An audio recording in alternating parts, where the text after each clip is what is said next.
ക്യാമ്പുകളിലൂടെയൊക്കെ നമ്മളിങ്ങനെ സന്ദർശിക്കുമ്പോൾ ഓരോരുത്തർക്കും പറയാനുള്ളത് കഥകളാണ്. തൻ്റെ ഉറ്റവരെയും ഉടയവരെയൊക്കെ നഷ്ടപ്പെട്ടതിൻ്റെ വേദന നിറഞ്ഞ കഥകളാണ് ഓരോരുത്തർക്കും പറയാനുള്ളതും നമുക്ക് കേൾക്കാനതും. ഇപ്പം എൻ്റെ അടുത്തുള്ളത് മുരളീധരൻ ചേട്ടനാണ്. കുടുംബത്തിലെ 4 പേരെ നഷ്ടപ്പെട്ട മുരളീധരൻ ചേട്ടൻ. ചേട്ടാ, എന്തായിരുന്നു അന്നത്തെ ദിവസം, എങ്ങനെയാണ് സംഭവിച്ചത്?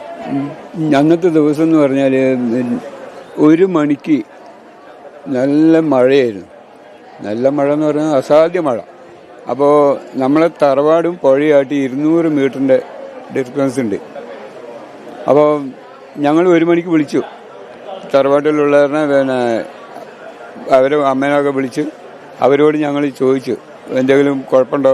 അപ്പോൾ അവർ പറഞ്ഞില്ല, ഞങ്ങൾ സേഫാണ്. നിങ്ങൾ വന്നു വെച്ചാൽ ഞങ്ങളും സേഫാണെന്ന് പറഞ്ഞു. അങ്ങനെ പിന്നെ ഞങ്ങളെല്ലാം സാധാരണ കിടക്കാൻ പോകുന്ന മാതിരി ആ 1:20 സമയത്ത് ഞങ്ങൾ കിടക്കാൻ പോയി.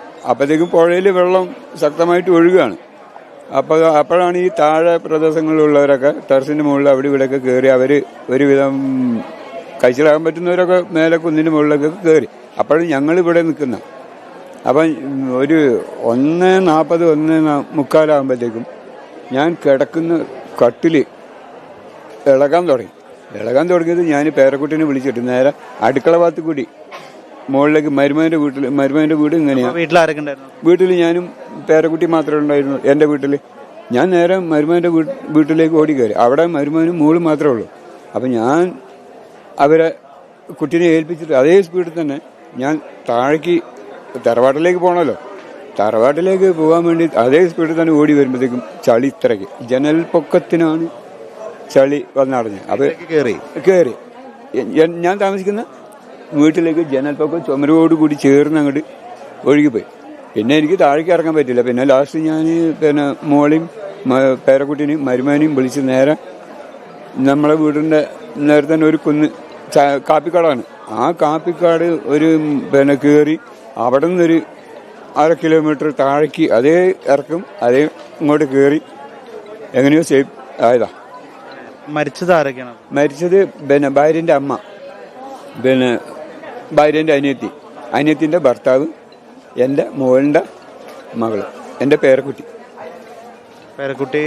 അവിടെയായിരുന്നു. പിന്നെ എൻ്റെ കൂടെ ആയിരുന്നു താമസം. 2 പേരക്കുട്ടികൾ എൻ്റെ കൂടെ ആയിരുന്നു. ഇടം വലം പോലെ. ഒരു 4 ദിവസമായിട്ടുള്ള അമ്മാവൻ്റെ അടുത്ത് പോയിട്ട്.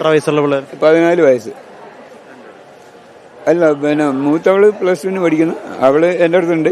ചെറിയവള് പോയവളാണ് 14 വയസ്സ്, അനാമിക. ഇത് മുന്നറിയിപ്പ് എന്തെങ്കിലും ലഭിച്ചിരുന്നായിരുന്നു? മുന്നറിയിപ്പ് ഒന്നും ലഭിച്ചിട്ടുണ്ടായില്ല. കാരണം തിങ്കളാഴ്ച രാവിലെ തന്നെ വെള്ളം ഉണ്ടായിരുന്നു. ചൊവ്വാഴ്ച രാവിലെ തന്നെ പുഴയിൽ നല്ല അത്യാവശ്യം വെള്ളം ഉണ്ടായിരുന്നു. നമ്മളെ പറമ്പിൽ അലക്കാൻ പോകുന്ന ആ ഭാഗങ്ങളിൽ നമുക്കറിയാലോ, നമ്മളെ പറമ്പിൽ ഇപ്പോൾ എത്ര മഴ വന്നാലും വെള്ളം വന്നാലും അറിയാൻ പറ്റും നമുക്ക്.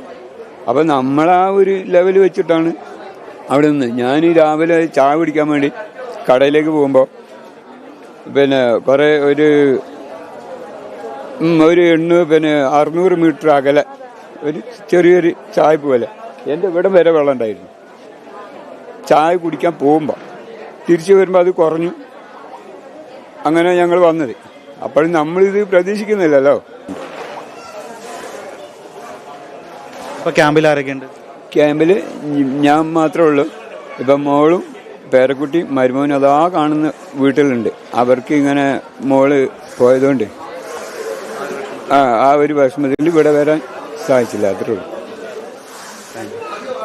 ഇതുപോലുള്ള ഓരോ ദുരന്തത്തിൻ്റെയും വേദനയുടെയും ദുഃഖത്തിൻ്റെയൊക്കെ കഥകളാണ് ക്യാമ്പിൽ നിന്ന് നാം കേൾക്കുന്നത്. ഇവിടെയുള്ളവരെല്ലാവരും മനസ്സ് മരവിച്ച അവസ്ഥയിലാണ്.